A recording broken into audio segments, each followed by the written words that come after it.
Donigan, and this is Beth Canterby. She was Beth Grady back in high school. And we graduated in 1972, and we actually met our first day at Helen Keller Junior High.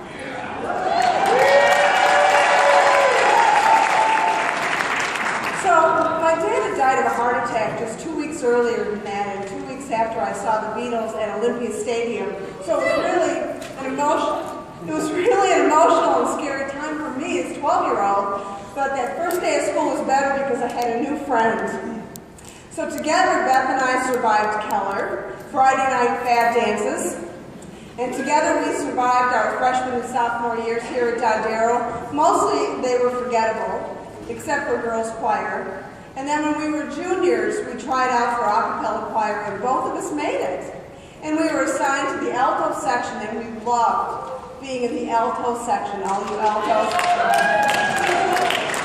So we were so inspired by the 1971 pop concert that we imagined ourselves to be undiscovered pop divas who only needed focused training to reach our ultimate goal, which must have been to be rock stars, I guess.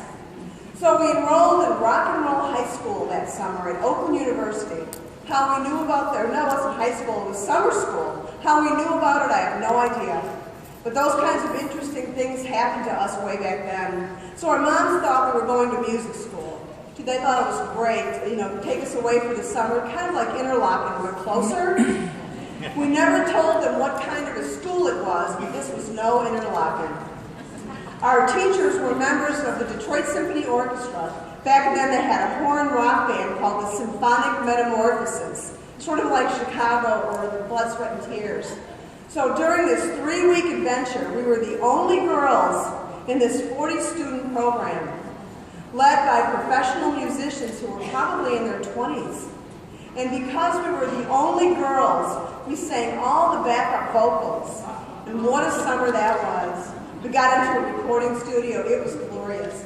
But our moms got a real shock when they came to our final concert because they were expecting Beethoven, but instead got rollover Beethoven. So fresh out of rock and roll summer school, we thought we would audition for a spot in the 1972 pop concert. So we practiced, and we performed a lovely, lovely version of Tapestry using this very sheet music, which is more than 44 years old, and signed by Carole King a few years ago. But you can still see on here the pencil marks for when Beth is supposed to sing, and when I'm going to sing, and when we're going to sing together. But I'll tell you, we were great. We might have actually auditioned right here on this stage, but several of you were clearly better, so we didn't make the cut. So when I was asked to speak here tonight, I thought for a brief moment that I would talk Beth into performing a few bars of that tonight.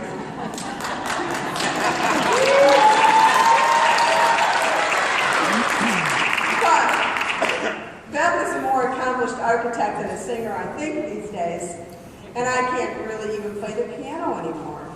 But like many of you, a cappella choir was the reason that I went to high school in 1972. The only reason, I think.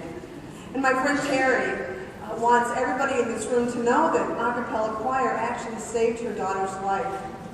But I loved singing on this stage in this auditorium, looking at those murals, which were actually over there, way back then.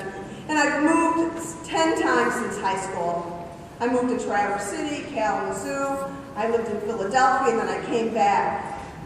But few things actually stayed with me that entire time. Obviously, my memories, my love of singing in groups, which I do at church on Sunday mornings, my friendship with Beth, and then without even thinking about it, I've kept my Tapestry sheet music and my pop concert record, which I can't even play anymore because it's a record.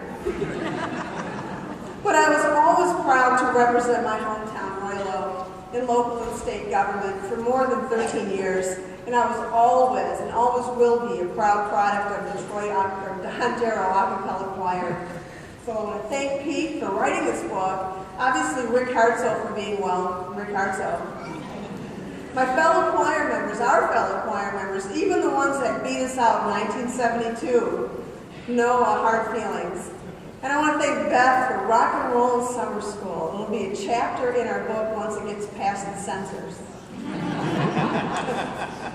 And for singing with me and for being my friend all these years. Thank you.